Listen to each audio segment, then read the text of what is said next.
Clearly, there were many lessons to be learned here. In 2011, the Financial Crisis Inquiry Commission concluded that the crisis was avoidable and was caused by widespread failures in financial regulation by the Federal Reserve, key policymakers lacking a full understanding of the financial system they oversaw, breakdowns in corporate governance leading to reckless risk-taking by financial firms, an explosive mix of excessive borrowing and risk by households and Wall Street that put the system on collision course with the crisis, and systemic breaches in accountability and ethics at all levels. These causes can be distilled into at least two underlying themes. The first is centralization. A centralized body like the Federal Reserve cannot successfully regulate a complex dynamic system such as the economy, nor can they understand it fully because there are too many moving parts. And second, bailouts for risk-taking middlemen means they have no skin in the game, highlighting yet another anomaly in economics known as moral hazard.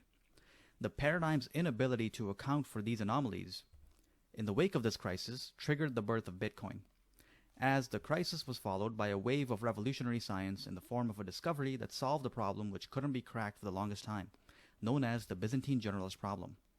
This breakthrough unlocked our ability to send or receive money over the internet without a middleman, and this effectively solves the problems that were at the root of the previous crises by eliminating the middleman to add skin in the game and decentralizing the responsibility of oversight and monopoly over money creation. So how does it work?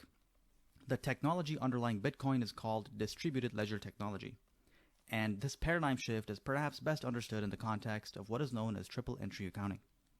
It began with single entry accounting, first recorded in Mesopotamia about 5 to 10,000 years ago, in the form of clay tablets or globular envelopes.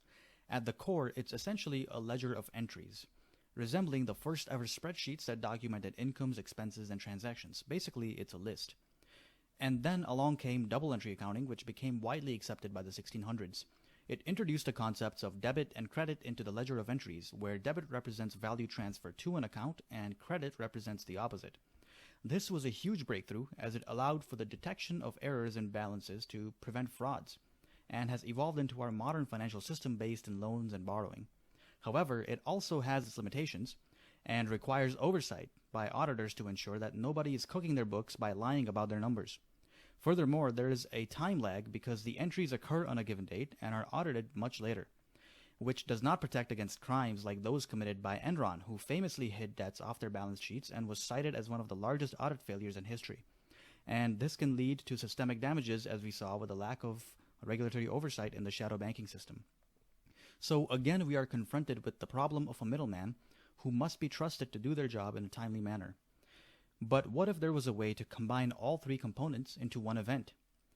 This is now made possible by replacing the middleman with a digital cryptographic signature, ushering in the era of triple entry accounting, which is the essence of distributed ledger technology. Until 2009, the ledgers required auditing by third parties because they were centralized, meaning that entries in the ledgers were managed by independently operating entities like firms, businesses, and banks. In fact, the US dollar and fiat money are simply a centralized ledger controlled by the central banks, which is why the government deficit increases indefinitely, since there is essentially no audit or skin in the game despite the alleged checks and balances. Because after the Fed creates currency, it sells it to the US Treasury in exchange for bonds, which is the measure of national debt. And who does the Secretary of the US Treasury work for? Yours truly.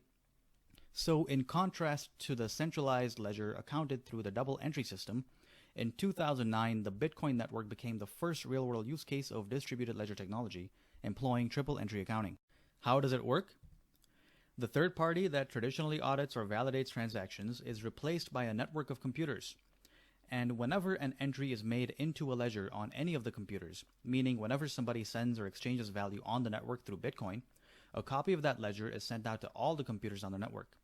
And as the entries are made, special computers called miners mine or calculate the solution to a complex math problem that takes 10 minutes to solve. Because when this problem is solved, the entries in the ledger are validated and forever sealed with the digital cryptographic signature.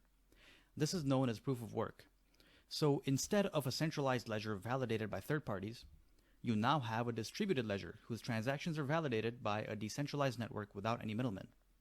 Why do miners compete against each other to solve this complex problem? Because the winner is rewarded with Bitcoin.